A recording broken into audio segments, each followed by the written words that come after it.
born in the city. Others, it's urban, it's rural, urban migration. Me, it was urban, rural migration. I was raised in the city. Yo, man, speaking English kind of like a wow, yo. Ha! Bad luck chose. Things became tight in Kampala. They said, Pablo, you're going to Mbarara. I went to a school called Bomba Primary School. The first day, the headmaster called me in the office and said, Pablo, tomorrow don't come back with those shoes. I said, why? He said, if you wear shoes, what will the headmaster do?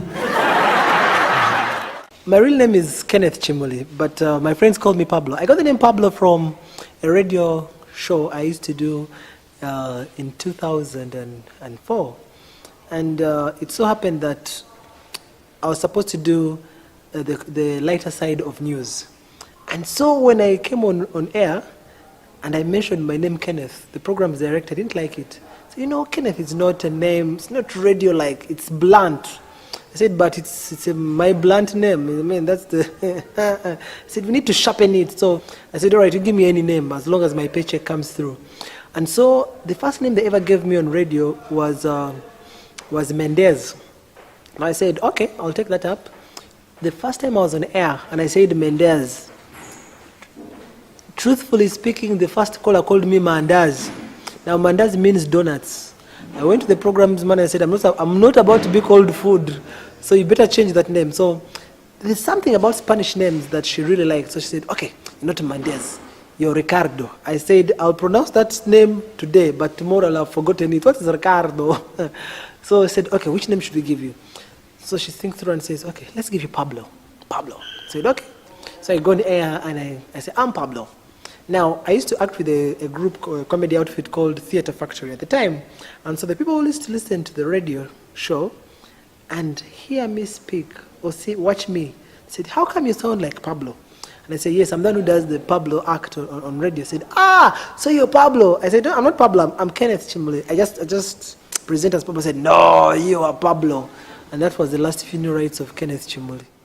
Because here is a boy who has come from Kampala. I was from Shimoni Demonstration School. By now, it's now deceased. I see a kingdom. Here is a guy, and those are the days when we used to watch movies like Delta Force, The Good, Bad, and the Ugly,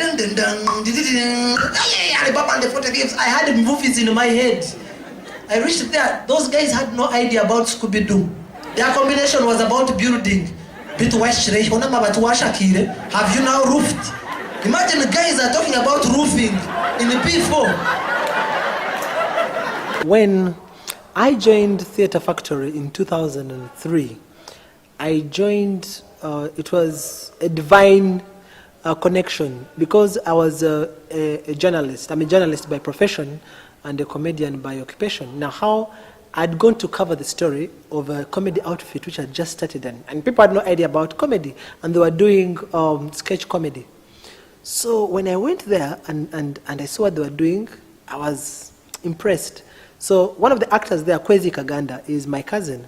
And so he said, I went and filed the story. And then after I said, I want to see where this goes. And I used to go for their workshops when they are creating stories and situations. And then I'd also contribute because I have an immense wealth of local stories, village stories, basing on my upbringing. And so they liked them. They said, this guy is an asset. So I told them one of a crazy story about a guy who comes to Kampala and is looking for the sun, and he knows only one name and says, I'm looking for Mujisha. Now, how many Mujishas do we have in Kampala? And none of them was willing to act that part. They said, you brought the story, you act that part. So I did that part. And the guy's name was Rukandema. So that was my first stage nickname. So I said, here I won't manage. So I started telling people stories. Those guys had never seen Chuck Norris. They had no idea. I told them that there's a guy called Chuck Norris. They all stood at me. You know how they stand. You know, this kind of standing is because you're used to sitting on a stick, pressing. So they're all standing like this. Before I knew it, the whole class was watching me and they're like this. Those guys, even if they wear an expensive suit, somehow it's dislocated. They're like, however expensive it is.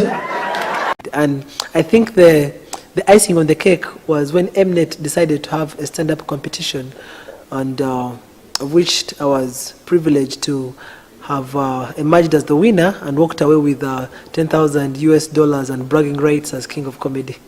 They were so broke that even the questions the teacher asks, the answers they are answered from a hungry point of view.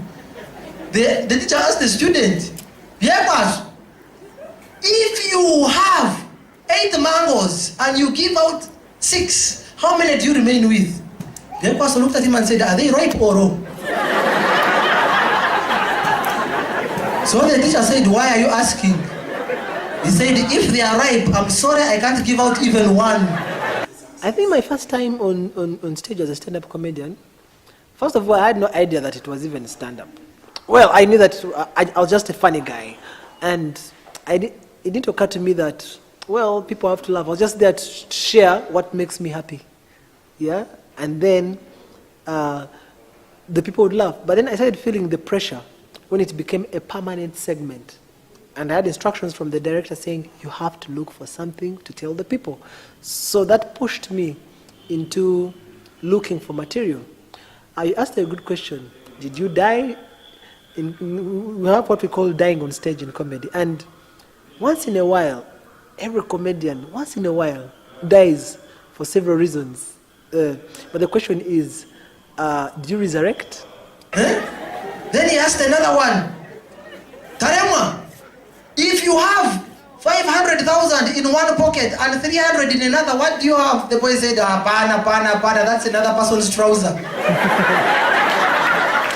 I always tell comedians we are mentoring that this is the time to buy shades because the future is bright.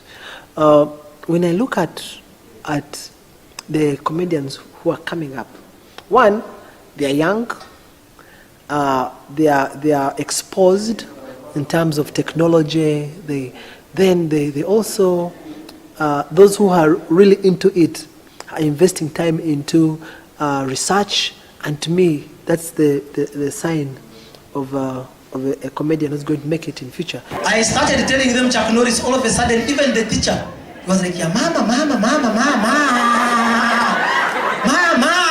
They called all their mothers.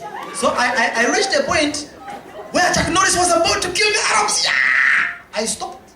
He said, Nage, what has happened? I told them, if you want me to continue, each one contribute 3 Piperus reeds. Each one contribute. It's, this guy is Rukandema. So every time people would come to us and say, is Rukandema going to perform? Then around that time, they started a radio drama called Rock Point 256, and they needed script writers, actors, production director.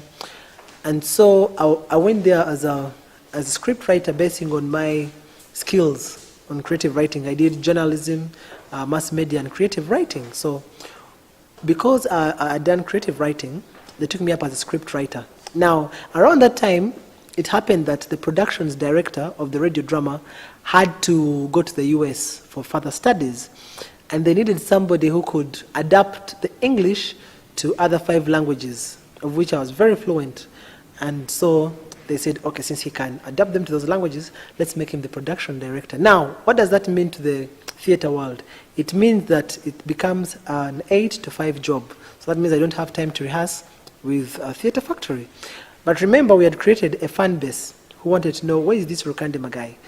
And so what the then leader of Theater Factory decided to do, he said, okay, while we're switching from one skit to another, you can come in and drop a line or two, just crack a joke or two.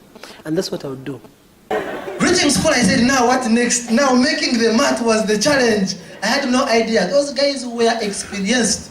A guy can make 3 maths. He's somehow they started making my math as I was telling them a story. I reached a point where I ran out of movies and I had to tell them Sound of Music with action. Because they liked action. Yeah. And then Maria came, yeah! But before I knew it, it became a significant segment in the act. Now, that's the time when TV had just come. I mean, the private sector.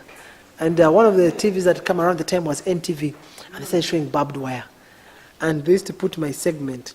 So people said, who's this guy? What is this guy doing? He looks to be funny. And before I knew it, it became a permanent segment.